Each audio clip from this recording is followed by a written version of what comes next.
éviter de manger après 20 heures. J'ai choisi 20 heures en fonction du contexte dans lequel nous vivons. Voilà, braver les embouteillages, rentrer tardivement à la maison.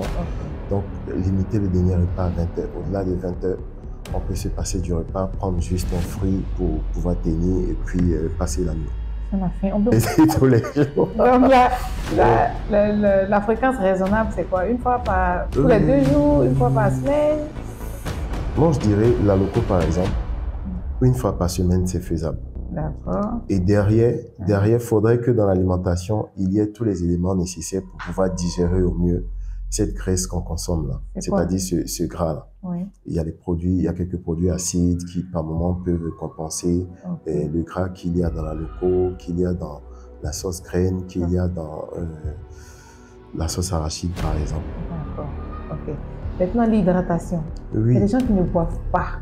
Ils font toute la journée, ils vont prendre à peine un demi-litre d'eau, peut-être même moins.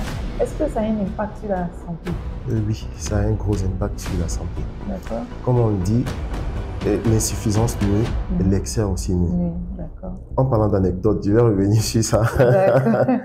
Comme je dis, consommer moins d'eau expose notre organisme et généralement expose les reins. Okay.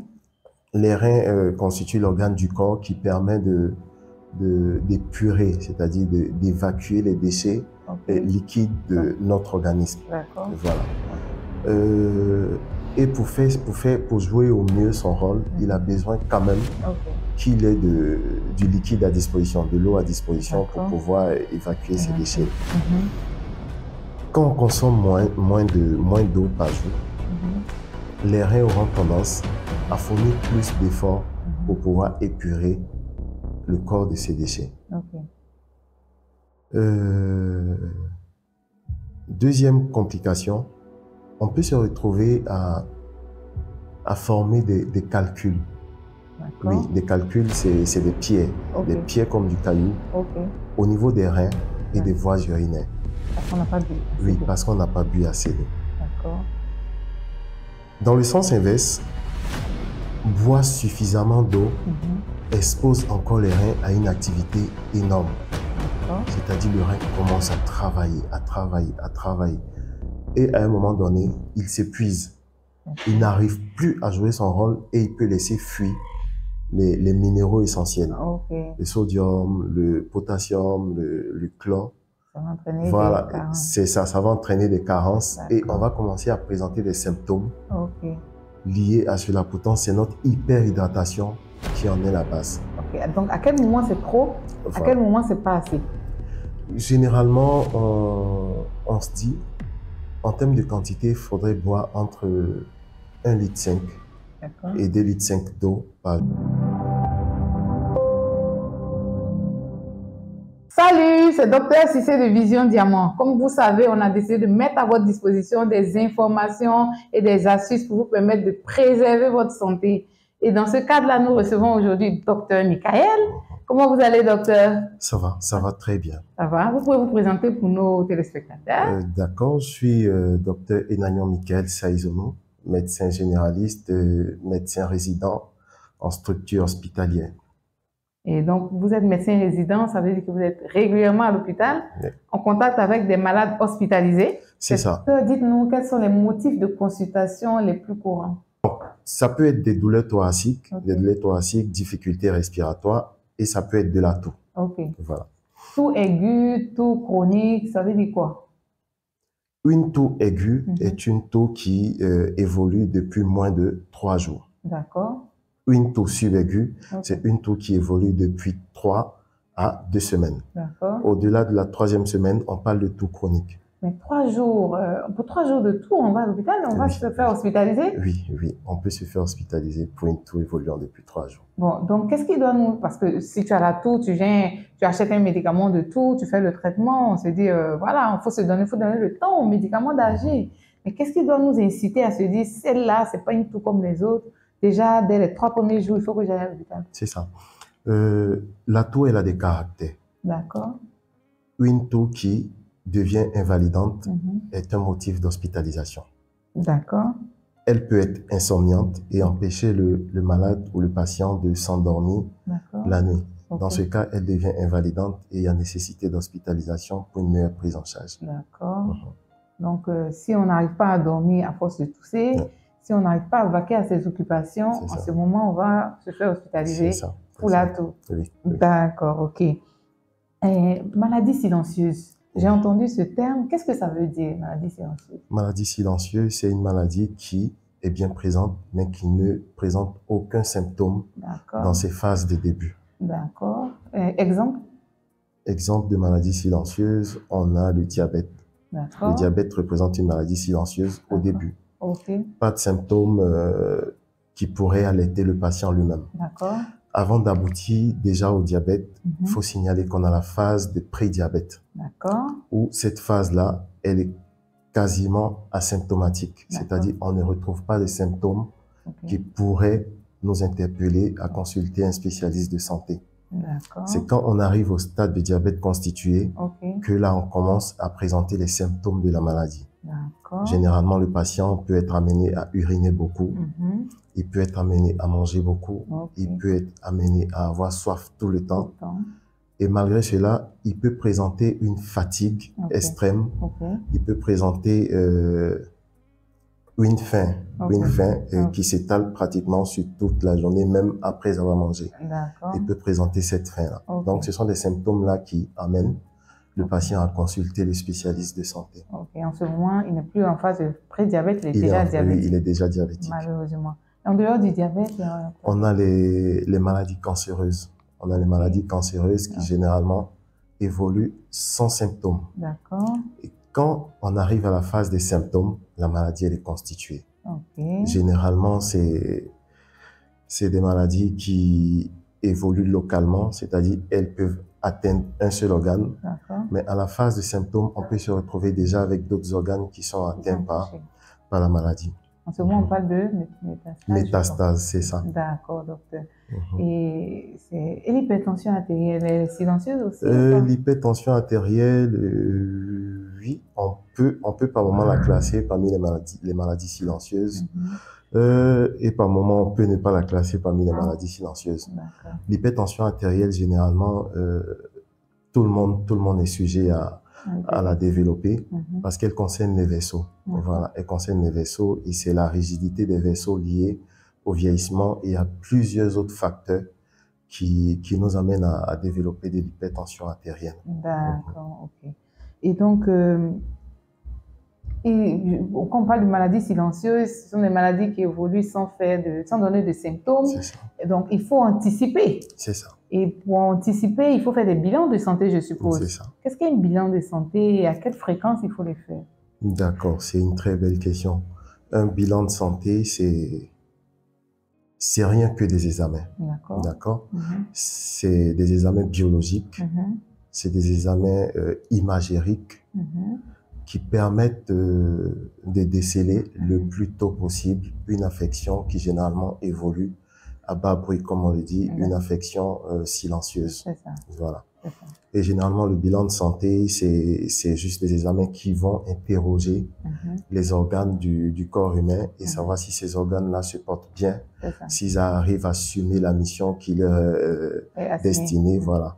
Donc, c'est un peu ça, c'est le foie, c'est le rein, c'est le cœur, c'est le pancréas, c'est les poumons, voilà, c'est un peu ça. D'accord. Et donc, ça suppose qu'un bilan de santé spontané, spontané, ça veut dire qu'on le décide. Il doit être fait sans qu'on ait des signes. On doit programmer, aller voir spontanément le médecin pour dire, je veux faire un bilan de santé. Ça peut se faire comme ça? Ça se fait. Et c'est ce qui est d'ailleurs préconisé.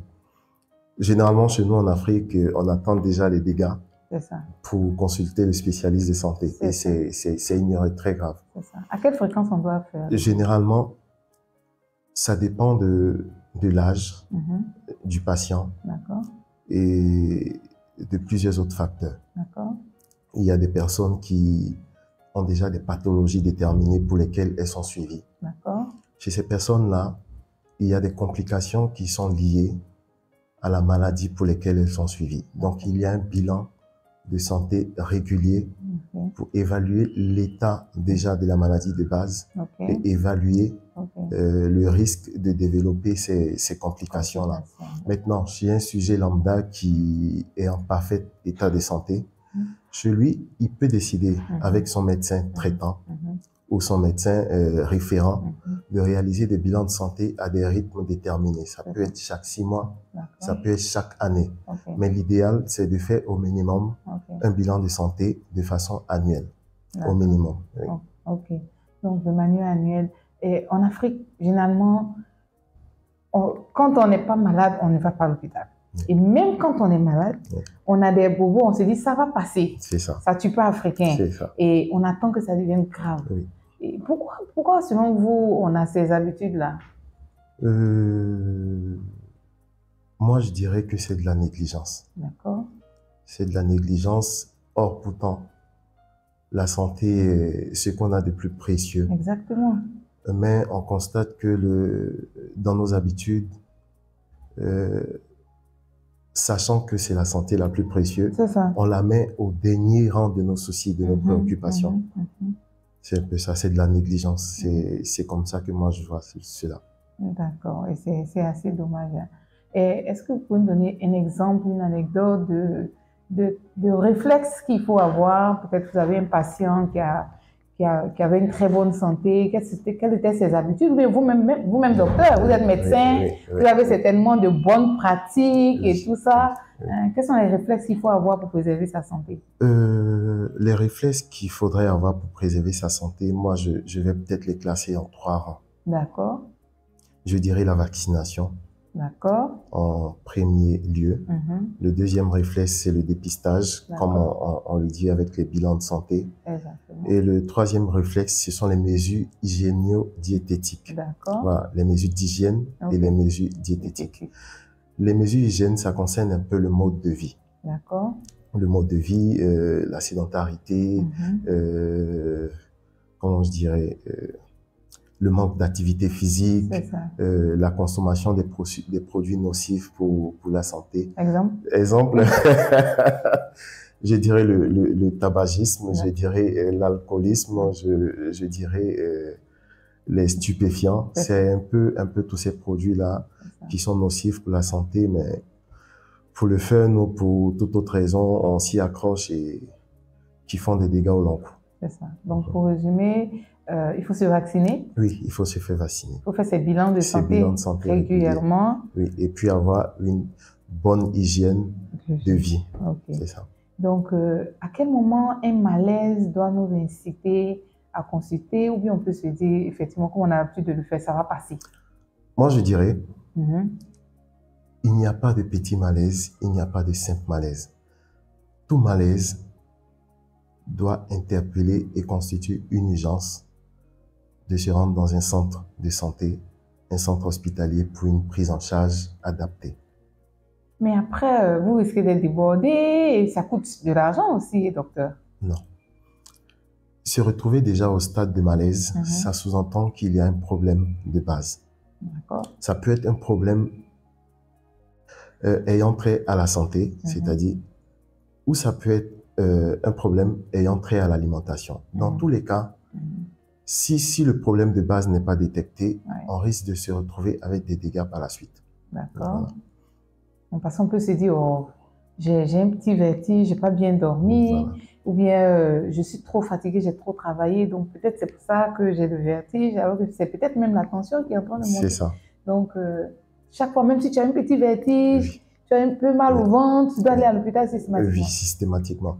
Alors, et l'idéal, comme j'ai l'habitude de le dire, il est important pour toute personne d'avoir un médecin référent, un médecin traitant. Ça coûte cher. Ça, c'est pas une affaire de blanc? Non, c'est pas vraiment une affaire de blanc. On connaît tous un médecin quelque part. Et on a tous dans nos différents entourages un personnel de santé, que ce soit un infirmier, un médecin, qui par moment peut nous orienter quand le besoin se fait sentir. On peut lui exprimer, ah, j'ai passé cette nuit-là, ça a été difficile, j'ai pas bien dormi, j'ai eu une insomnie, sans qu'il y ait un motif valable. Il peut nous dire, Est-ce que ces derniers temps, vous vous êtes senti beaucoup stressé? Est-ce que ces derniers temps, vos heures de sommeil ont été vraiment à compter? Est-ce que ces derniers temps... Et en fonction des différentes réponses, il va vous orienter. Je préfère que vous rendiez à l'hôpital, qu'on fasse des examens pour déceler un éventuel problème. Il est vraiment judicieux d'explorer tout symptôme, tout malaise pour être rassuré. Voilà. Et comme je l'ai dit, cela permettra par la suite au médecin lui-même de connaître son patient. Voilà. Comme ça, à la longue, il connaît vos habitudes de vie, il connaît votre organisme. Il sera mieux habilité à vous conseiller et mieux habilité, déjà quand un symptôme quelconque se présente, à vous savoir s'il y a une gravité ou pas. Ok. Tu peux nous raconter une histoire d'un malade qui a fait des erreurs. Comme ça, on sait au moins quelle erreur il ne faut pas faire quand on a un souci avant d'aller à l'hôpital. Qu'est-ce qu'il ne faut pas faire? C'est ça. Donc, déjà, j'explique. Si on prend comme exemple les AVC, vu qu'ils se font de plus en plus nombreux depuis ces dernières années. C'est ça. Il y a des symptômes, il y a des prodromes. Il y a des prodromes qui indiquent... Prodrome? Oui, c'est-à-dire c'est un symptôme qui donne l'alerte. D'accord. C'est comme qui donne l'alarme, qu'il y a quelque chose qui est en train de venir ou quelque chose qui est en train de se passer. D'accord. Généralement, on peut présenter soit des céphalées, des mal de tête. On se dit la plupart du temps, je vais prendre 2-3 paracétamol et ça passe. C'est ça. On prend le paracétamol, on est soulagé pendant un moment. Ça revient après. On reprend nos habitudes et quelques jours après, on se retrouve maintenant avec soit un déficit, c'est-à-dire une incapacité à mobiliser un des membres. Et même à ce stade-là, il y a certains encore qui se disent sûrement que j'ai passé une mauvaise nuit, j'ai dormi sur le côté de mon corps qui m'empêche de me mobiliser. Donc, je vais peut-être masser, comme on le dit, je vais prendre une baume et appliquer sur le membre en question. Un jour, 2 jours, 3 jours, il n'y a pas d'évolution favorable. Et c'est là qu'on se rend à l'hôpital. Ouais. Pourtant, c'est aujourd'hui, dans notre contexte sanitaire, c'est des affections qui se prennent en charge très bien. Que ce soit un AVC hémorragique, que ce soit un AVC ischémique, la prise en charge se fait de la plus belle des manières. L'AVC ischémique constitue, je vais dire, une urgence, au même titre que l'AVC hémorragique. Généralement, les gens ont tendance à banaliser un peu l'AVC ischémique, mais un AVC ischémique vu avant les 6 premières heures, c'est-à-dire si le patient arrive à l'hôpital dans les 6 premières heures, il y a encore une solution comment je dis, définitive au problème. Il y a des méthodes de traitement.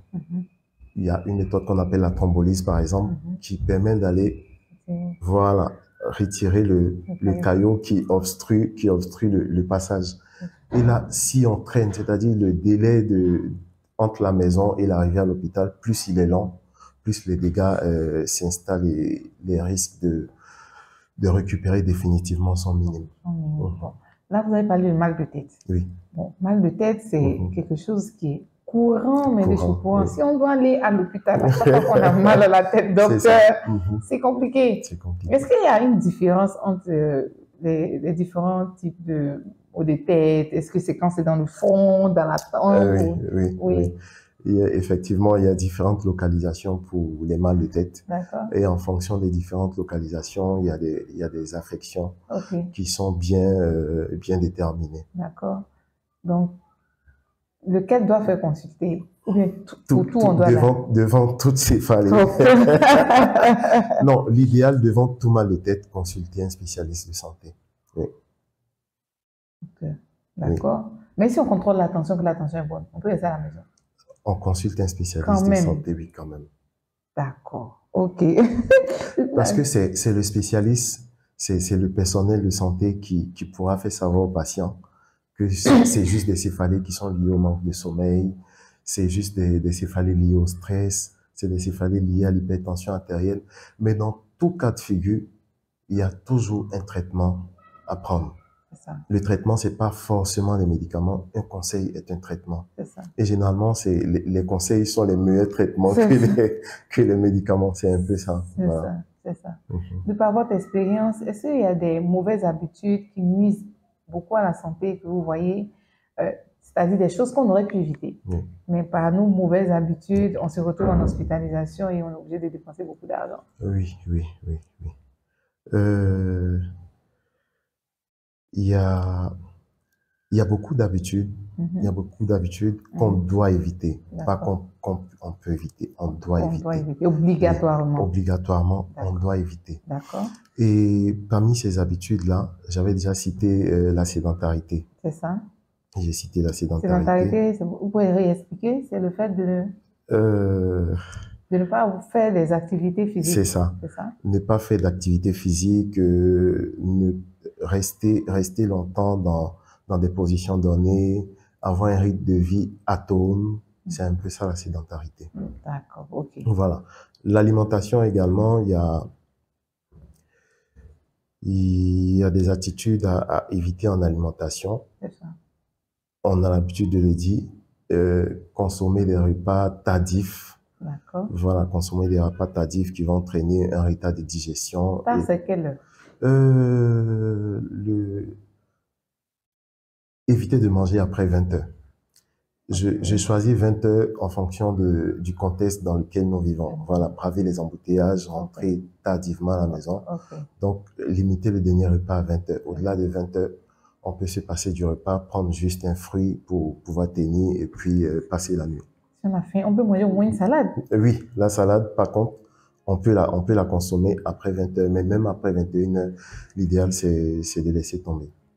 Salade avec les protéines du poulet, de la viande, du poisson, on peut? Oui, on peut. D'accord, ok. Ou bien un pot de yaourt? Ça encore, ça dépend.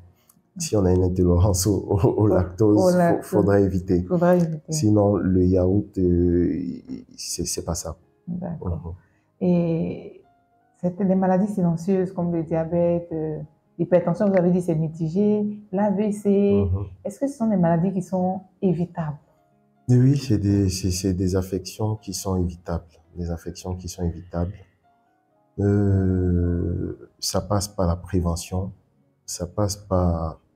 Dans la prévention, il y a le diagnostic précoce. Hein. Ça passe par les habitudes de vie, le mode de vie, les habitudes alimentaires, les activités physiques, comme on l'a dit si tôt. Oui, voilà. D'accord. Les habitudes alimentaires. Voilà. Encore. Donc, en dehors de ne pas manger après 20 heures, quelle autre habitude? D'accord. Dans les habitudes alimentaires, je vais revenir déjà et puis répondre à la question après. D'accord.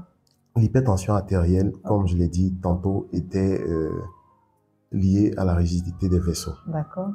D'accord. Le premier facteur de risque d'hypertension artérielle, c'est la consommation en sel. Du sel? Oui, c'est la consommation du sel. D'accord. Il y a un dosage journalier en grammes de sel à ne pas dépasser. D'accord. On se dit 3 grammes de sel maximum jour. Okay.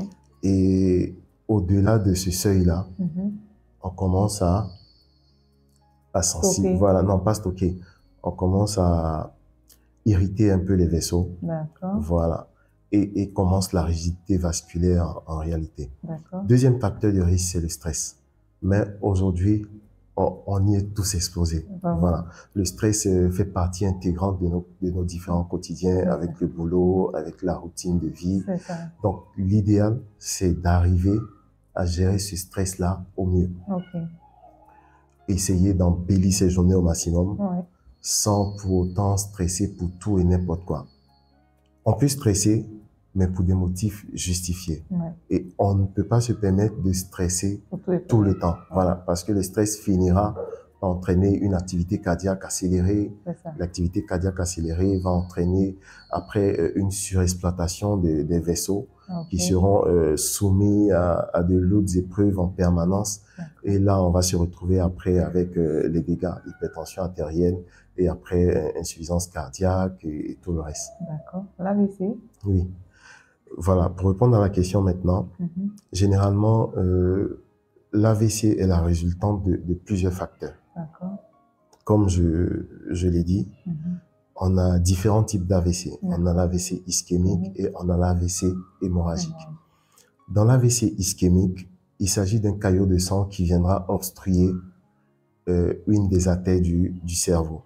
Mais généralement, on parle d'obstruction, on parle d'un caillot, c'est-à-dire d'un caillot, peu importe la nature, qui vient boucher le vaisseau. D'où passe ce caillot-là? Généralement, ce sont des plaques lipidiques qui sont déposées au fur et à mesure au niveau de la lumière vasculaire. Plaques lipidiques? Oui, c'est des plaques de graisse. D'accord. Voilà, des plaques de graisse qui vont venir s'accoler sur la paroi interne du vaisseau. D'accord. Et qui, lorsqu'elles vont se décoller, vont entraîner une obstruction en fonction du calibre du vaisseau qui sera bouché. Ça, c'est première cause. Une deuxième cause, il y a les maladies thromboemboliques. La maladie thromboembolique, c'est les thromboses des jambes, liées souvent à des stations assises prolongées. Et même les maladies cancéreuses entraînent aussi des thromboses de jambes, c'est-à-dire des thromboses des membres inférieurs. Et ces caillots qui obstruent les veines, voilà, par moment peuvent se retrouver dans la grande circulation sanguine et au niveau artériel et aller boucher un vaisseau encore. Et on a aussi des caillots qui partent du cœur. Voilà, les caillots qui partent du cœur, c'est-à-dire généralement chez les patients qui présentent des arythmies cardiaques. Voilà, il arrive que par moment il y a le sang lui-même, voilà, qui va s'amasser et créer des caillots et qui vont migrer après dans la grande circulation et puis boucher encore un des vaisseaux du cerveau. C'est un peu cela. D'accord. Maintenant, on revient à l'alimentation. D'accord. Qui peut entraîner le diabète. Qu'est-ce qu'il faut éviter? Généralement, l'alimentation constituée des lipides, des protéines et des acides aminés et des glucides. Voilà. Donc, normalement, une alimentation... Excusez-moi, docteur. Lipides, c'est quoi? Glucides, c'est quoi? Les lipides, les lipides, ce sont les graisses, ce sont les huiles, et voilà, c'est un peu ça. Les protéines, c'est tout ce qu'on peut trouver dans la viande, le poisson. Maintenant, le glucide, c'est tout ce qu'on retrouve dans le sucre, le lait, les céréales, voilà. Ça, ce sont les glucides. D'accord. Et une alimentation équilibrée est censée contenir tous ces différents composants. D'accord. L'idéal, comme on le dit, c'est d'équilibrer l'alimentation. Mais on se retrouve généralement avec des modes de vie où on a une alimentation déséquilibrée. On peut prendre que des glucides et que des lipides et on écarte les protéines. Par moment, on peut prendre que des glucides et que des protéines, on écarte les trucs. Et le problème, chez nous, en Côte d'Ivoire précisément, on a des aliments qui sont très riches en gras, qu'on affectionne très bien. La loco. Oui. La loco, la sauce arachide, la sauce graine, et on veut prendre tout le temps. Voilà. Mais qui derrière, ils sont succulents, mais c'est comme un couteau à double tranchant. Voilà. C'est-à-dire, on en raffole quand on en consomme, mais derrière aussi qui épuise notre organisme sans qu'on s'en aperçoive. Voilà. Donc, c'est des choses qu'il faut limiter. Voilà, c'est des aliments à limiter. Moi, je dirais, à prendre peut-être une fois qu'on a envie de se faire plaisir. Voilà. Si on veut se faire plaisir tous les jours. Non, on ne peut pas se faire plaisir tous les jours. Donc, la fréquence raisonnable, c'est quoi? Une fois tous les 2 jours, une fois par semaine? Moi, je dirais, la loco, par exemple, une fois par semaine, c'est faisable. D'accord. Et derrière, il faudrait que dans l'alimentation, il y ait tous les éléments nécessaires pour pouvoir digérer au mieux cette graisse qu'on consomme là. C'est-à-dire ce gras-là. Il y a quelques produits acides qui, par moment, peuvent compenser le gras qu'il y a dans la loco, qu'il y a dans la sauce graine, qu'il y a dans la sauce arachide, par exemple. D'accord. OK. Maintenant, l'hydratation. Il y a des gens qui ne boivent pas. Ils font toute la journée, ils vont prendre à peine un demi-litre d'eau, peut-être même moins. Est-ce que ça a un impact sur la santé? Oui, ça a un gros impact sur la santé. D'accord. Comme on le dit, l'insuffisance nuit, l'excès aussi nuit. Oui, d'accord. En parlant d'anecdotes, je vais revenir sur ça. Comme je dis, consommer moins d'eau expose notre organisme et généralement expose les reins. Les reins constituent l'organe du corps qui permet de d'épurer, c'est-à-dire d'évacuer les déchets liquides de notre organisme. Voilà. Et pour jouer au mieux son rôle, il a besoin quand même qu'il ait du liquide à disposition, de l'eau à disposition pour pouvoir évacuer ces déchets-là. Quand on consomme moins d'eau par jour, les reins auront tendance à fournir plus d'efforts pour pouvoir épurer le corps de ces déchets. Deuxième complication, on peut se retrouver à former des calculs. Oui, des calculs, c'est des pieds comme du caillou, au niveau des reins et des voies urinaires. Parce qu'on n'a pas bu assez d'eau. Oui, parce qu'on n'a pas bu assez d'eau. Dans le sens inverse, boire suffisamment d'eau expose encore les reins à une activité énorme. C'est-à-dire le rein commence à travailler, à travailler, à travailler. Et à un moment donné, il s'épuise. Il n'arrive plus à jouer son rôle et il peut laisser fuir les minéraux essentiels. Le sodium, le potassium, le chlore. Ça va entraîner voilà, des carences. C'est ça, ça va entraîner des carences et on va commencer à présenter des symptômes liés à cela. Pourtant, c'est notre hyperhydratation qui en est la base. Donc, à quel moment c'est trop? À quel moment c'est pas assez? Généralement, on se dit, en termes de quantité, il faudrait boire entre 1,5 litre et 2,5 litres d'eau par jour. Mais les 2,5 litres, c'est pas forcément de mettre une bouteille quantifiée de 2,5 litres. Même dans les aliments qu'on consomme, il y a déjà une teneur en eau. Voilà, il y a déjà une teneur en eau. C'est pourquoi on dit au moins 1,5 litre. Si on fait les 1,5 litre, on sait que dans l'alimentation qu'il y aura à côté, on pourra se retrouver autour de 2 litres et 2,5 litres d'eau par jour. Maintenant, comme anecdote, j'ai reçu une fois un patient en consultation, même pas en consultation, en hospitalisation. Et le patient, il présentait des symptômes, des vrais symptômes. Il présentait une asthénie, c'est-à-dire une fatigue intense. Il présentait des vertiges, il présentait des palpitations. C'est un patient qui avait déjà fait des hôpitaux, qui était allé même en Turquie pour explorer un peu ces symptômes qu'il avait. Les mêmes symptômes qu'il avait envoyés. Les mêmes symptômes qu'il avait envoyés. Et on lui retrouvait à chaque fois dans son bilan ionique, c'est-à-dire dans son bilan sanguin, il y a un bilan qu'on appelle le bilan ionique, ionogramme sanguin. On retrouvait une hyponatrémie, c'est-à-dire une baisse du sodium dans le sang. Les gens traitaient, on compensait, on essayait de compenser ces trucs sans pour autant traiter le problème à la base. Donc, on a reçu le patient en consultation, on a fait le traitement de cette hyponatrémie-là. Ça s'est corrigé, les symptômes se sont amendés, le patient, il est rentré. Mais au rendez-vous de contrôle, quand il revient me voir, c'était 2 semaines après, il me dit, docteur, quand je suis sorti de l'hôpital, au début, ça allait, mais à un moment donné, les symptômes ont encore repris. Donc, j'ai déposé tout sur la table, on a discuté pendant près d'1 heure de temps. Et après la discussion, on se rend compte que le patient, il boit pratiquement plus de 5-6 litres d'eau par jour. Voilà. Donc le rein laisse tout. Voilà, c'était le problème. On lui a expliqué, réduisez simplement votre consommation en eau et on se donnera des nouvelles par la suite. Mais aujourd'hui, on ne peut plus se séparer, le patient et moi. Oui, parce qu'il a fait le tour de plusieurs pays. Il a fait un peu le tour sans pour autant trouver des solutions à son problème. Donc, depuis lors, plus de problèmes, plus de symptômes, il se porte à merveille. Mais il n'y a pas de risque de rein lui-même?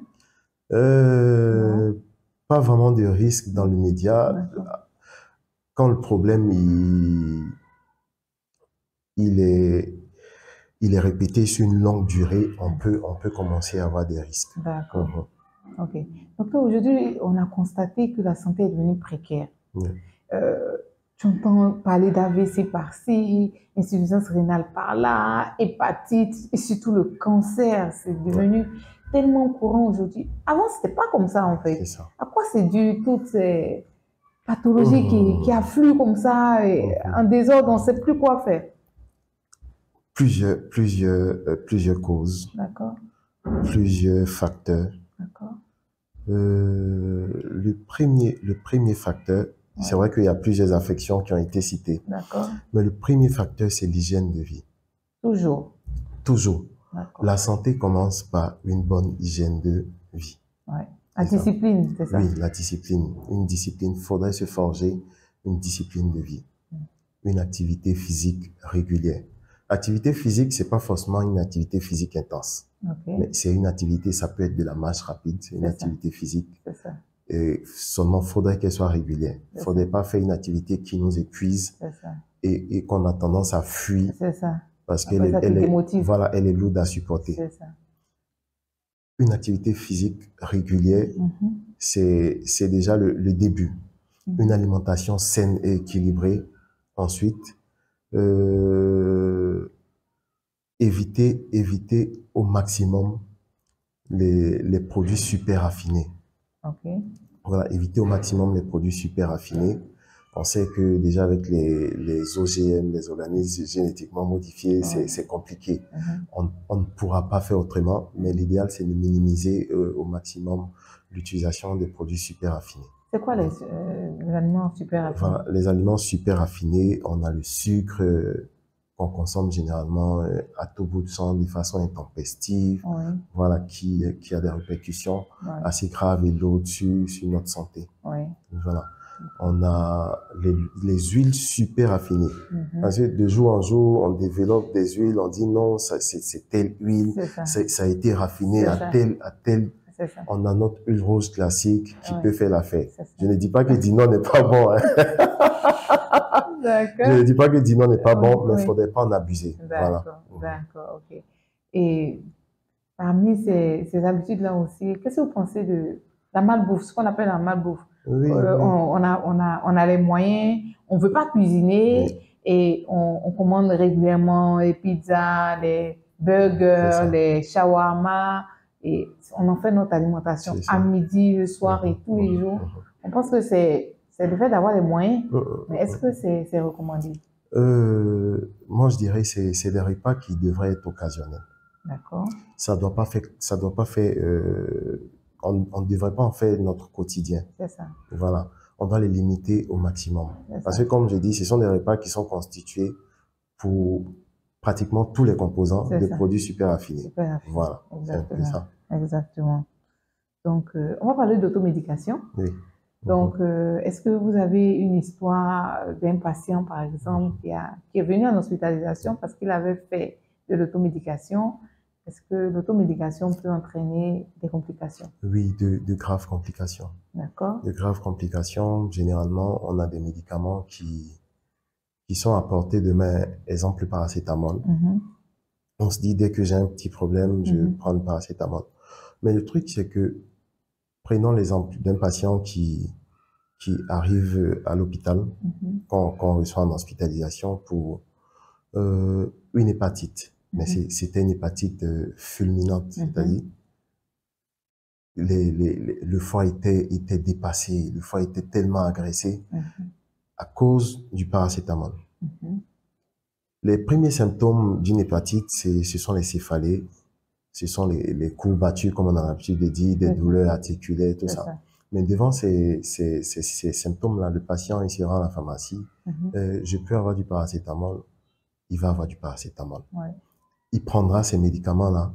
Le foie est déjà en train d'être agressé. C'est ça. Voilà. Il va rajouter encore le paracétamol qui est hépatotoxique, c'est-à-dire qui est toxique pour le foie à un certain seuil. Et ce patient-là, vu que c'est une automédication, il n'a pas vraiment pris de conseils auprès du pharmacien qui lui a fourni. Il s'est dit, je sais, je maîtrise. Quand je prends le paracétamol, ça me soulage. Donc, je vais 2 plaquettes ou 3 plaquettes de paracétamol, il rentre. Il n'explique pas son problème. Il va pas à l'hôpital. Il prend le paracétamol à chaque fois qu'il a mal à la tête. Il peut en prendre toutes les 3 heures. Il prend du paracétamol. Il se sent bien, il est tout heureux. Mais dans les jours qui vont suivre, c'est un patient qui va présenter de très graves complications de cette automédication-là. Voilà. Et on peut en guérir? Oui, on peut en guérir, on en guérit. Ok. Dieu merci. Quand c'est comme ça, le paracétamol, c'est définitivement contre-indiqué? Non, pas définitivement contre-indiqué. On en a eu le cas aussi, une anecdote, même mon épouse a fait une hépatite dans le temps. Oh là là. Bien avant qu'on se connaisse. D'accord. Et elle me dit non, le médecin m'a dit de ne plus prendre le paracétamol. Je dis non. C'était pour un but précis. Sûrement qu'elle n'avait pas compris que c'était un contexte. On ne prenait plus de paracétamol jusqu'à un certain temps. Et après voilà, c'est ça. Est-ce que vous pouvez nous raconter une histoire d'un patient qui vous a particulièrement marqué dans le but de sensibiliser en même temps par rapport à ce qui lui est arrivé? On en a eu tellement. On en a eu un cas qui pourra nous interpeller pour dire « Ah, docteur Michael a raconté ça, il faut qu'on évite de ne pas se retrouver dans la même situation, par exemple. » D'accord. Voici l'exemple d'un patient qui se précipite à l'hôpital pour une petite sensation de gêne thoracique. J'ai senti que je suis pas vraiment bien. Mais il n'a pas mal, il respire bien. Donc, il arrive à l'hôpital et on l'examine, à l'examen clinique même, l'examen clinique est pauvre, il reste pauvre, il n'y a pas vraiment de symptômes ou de signes. L'examen clinique, c'est quand le médecin examine le malade. Il va interroger son malade, il va recueillir tous les symptômes et après, il va examiner le malade et mettre en évidence tous les signes cliniques. Donc, l'examen clinique est pauvre, donc rien pour orienter. Mais quand même, on fait un petit bilan de sang pour comprendre un peu pourquoi. Et on se rend compte que ce patient-là a des marqueurs qu'on appelle les D-dimers qui sont élevés. Les D-dimers, généralement, c'est des marqueurs qui sont élevés en cas d'inflammation et qu'on retrouve généralement dans les embolies pulmonaires. Donc, devant ces D-dimers élevés, on explique au patient que c'est vrai que cliniquement, les choses ont l'air d'aller, mais avec les D-dimers qui sont élevés, allons-y, on fera l'angioscanner thoracique. On fait l'angioscanner thoracique et on retrouve une embolie pulmonaire massive. C'était quand même un contraste entre la clinique et le résultat final après les explorations. Chez nous, on va dire qu'il a eu longue vie. Parce que vous avez dit que les signes n'étaient pas vraiment très flagrants. C'est ça. C'était une petite gêne. C'était une petite gêne. Que beaucoup auraient négligé. Justement. Et qu'est-ce qui aurait pu arriver? Ce qui allait arriver dans peut-être les heures ou les jours qui allaient suivre, détresse respiratoire aiguë. Et si rien n'est fait rapidement, mort subite. Wow. Comme ça. Oui, comme ça. Ok. Donc, docteur, quelle est, par exemple, votre plus grande frustration en tant que médecin? Les patients ne vous écoutent pas. Qu'est-ce qui vous dérange le plus? Frustration, je dirais pas comme ça. Mais quand même des petits pincements au cœur pour des patients à qui on explique un peu leur état de santé, mais qui ont du mal à l'accepter, qui ont du mal à concevoir et qui fuient même la prise en charge. C'est-à-dire, c'est des médecins qu'on espère revoir en contrôle assez rapidement pour voir s'ils prennent effectivement le traitement, s'ils sont assidus dans les mesures hygiéno-diététiques qui leur ont été prodigées, voilà, qui disparaissent. Et quand on retrouve à des stades de complications où c'est un peu grave et ça laisse un peu... C'est frustrant, docteur. C'est frustrant. Non, parce qu'on aurait pu éviter ça. Justement, on aurait pu éviter ça. D'accord. Est-ce que vous avez des astuces santé à nous partager? C'est vrai, on a parlé des mauvaises habitudes, des bonnes habitudes, mais des astuces dans le sens de peut-être boire de l'eau le matin au réveil, je sais pas, qu'est-ce qu'il faut manger, les légumes par exemple, les fruits et les légumes. Qu'est-ce que vous pouvez nous donner comme conseil? Pour ma petite expérience, comme conseil santé, je commence déjà par un sommeil. D'accord. Un sommeil régulier. Un sommeil, je dirais, chronométré. Et qu'on n'a pas le temps? Non, on a toujours du temps. On a toujours du temps. D'accord. On ne demande pas forcément de dormir 8 heures de temps par jour. Dans notre contexte, c'est un peu compliqué. Mais c'est d'arriver à se coucher un peu tôt. Et se réveiller, oui, c'est compliqué. Le minimum, c'est combien? Tout fait pour se coucher avant 23 heures. Avant 23 heures, d'accord. Pour mieux récupérer et se réveiller tôt le matin. D'accord. Consommation en eau, moi je dirais un grand verre d'eau le matin au réveil et en position assise. D'accord. C'est-à-dire, avant de faire quoi que ce soit, on s'assoit tranquillement dans son fauteuil, on prend son verre d'eau, on le boit calmement, tranquillement, sans se mettre la pression. D'accord. Après cela, maintenant, on peut vaquer à toutes nos occupations, on fait tout ce qu'on veut. Ok. Voilà. Donc, je vois que vous avez, excusez-moi, une belle silhouette. Oui. Pas de ventre, vous n'êtes pas en surpoids, oui, ainsi de suite. Donnez-nous tous les secrets, docteur. Parce que, généralement, parce que comme on dit chez nous, quand tu es arrivé, voilà, tu es docteur, quoi.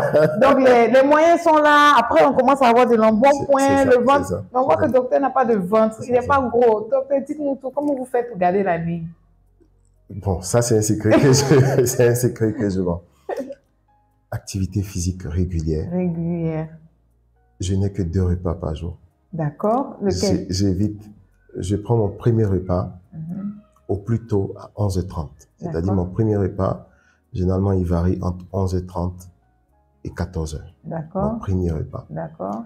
Mon dernier repas, c'est celui quand je rentre à la maison qui est entre 19h et 20h30. D'accord. Voilà, ce sont mes 2 repas de la journée. Et puis l'activité physique. Et puis l'activité physique. C'est-à-dire quoi? Vous faites du sport, du vrai sport? Je fais du sport modéré. Modéré. Je dirais comme ça. Combien de fois par semaine? 2 fois dans la semaine. 2 fois par minimum, semaine. Oui. Et si vous consommez, bon, est-ce qu'on va dire si vous consommez beaucoup d'alcool? Parce qu'on dit que c'est ça qui fait grossir le ventre aussi, le gras, ainsi de suite. Dites-nous tout, docteur, pour qu'on puisse avoir... Je vends la mèche. Je consomme un peu de bière. D'accord. Par contre, c'est la bière qui est censée faire grossir le ventre, comme on le dit. D'accord. Mais ça, rien du tout. Mais vous consommez très peu? Oui, très peu. Et est-ce qu'il y a des moments auxquels vous prenez qui font que particulièrement le ventre ne grossit pas? Pas de moments particuliers. Pas de moments particuliers. Peut-être en cours de repas pour la plupart du temps, sinon occasionnellement, entre confrères, en famille, voilà. Mais vous n'êtes pas un gros consommateur? Non, pas gros consommateur. D'accord, ok. C'est une consommation occasionnelle. Occasionnelle, d'accord, ok. En tout cas, félicitations, docteur. Donc, pour terminer, est-ce que vous avez un message à passer aux populations, à vos confrères aussi, et tout? Je vois que vous avez le sourire, il y a des médecins qui ne sont pas forcément très, très accessibles et tout. Est-ce que vous avez des messages à passer à vos confrères, aux populations? Déjà, premier message aux confrères, c'est de continuer à faire ce qu'ils savent faire de la plus belle des manières, en y mettant beaucoup d'amour, beaucoup d'attention, beaucoup de présence, parce qu'en réalité, on se dit, j'ai vu les malades, j'ai fait les prescriptions, tac, tac, tac, tac, tac, tac, tac. Mais c'est plus l'attention, c'est plus l'amour en le faisant qui donne déjà la motivation au patient lui-même d'accepter le traitement et d'être assidu au rendez-vous de contrôle et de prendre vraiment soin de sa santé. C'est ça. Et à la population? À la population, je dirais,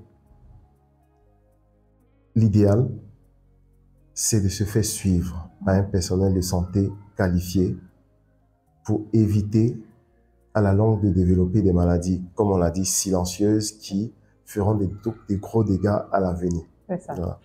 Vraiment, merci, docteur. Et pour la petite histoire, il est tellement adorable. Il s'est occupé de mon père quand il était hospitalisé. Et déjà, à chaque fois qu'il rentrait dans la chambre, papa, maman et tout, c'était tellement chaud. Ensuite, quand mon père est sorti d'hospitalisation, il appelait régulièrement. Allô, maman, et mon papa, comment il va? Il est même passé à la maison à plusieurs reprises pour prendre de ses nouvelles. Il est vraiment le médecin modèle. Et vraiment, docteur, je voulais vous dire merci. Et quand je l'ai appelé pour lui dire que je veux faire cette émission avec un médecin pour partager une expérience, pour sensibiliser la population, spontanément, il s'est rendu disponible et il est là pour vous ce soir. Merci, docteur Michael. Nous vous remercions. Que Dieu te bénisse. Merci encore pour tout. Et voilà, à bientôt. À bientôt. J'espère qu'on aura le plaisir de te recevoir encore ici. De discuter cette fois-ci sur des pathologies bien déterminées. Bien déterminées. Depuis le début jusqu'à la fin. Tout à fait. Merci, docteur. Je vous en prie. Merci.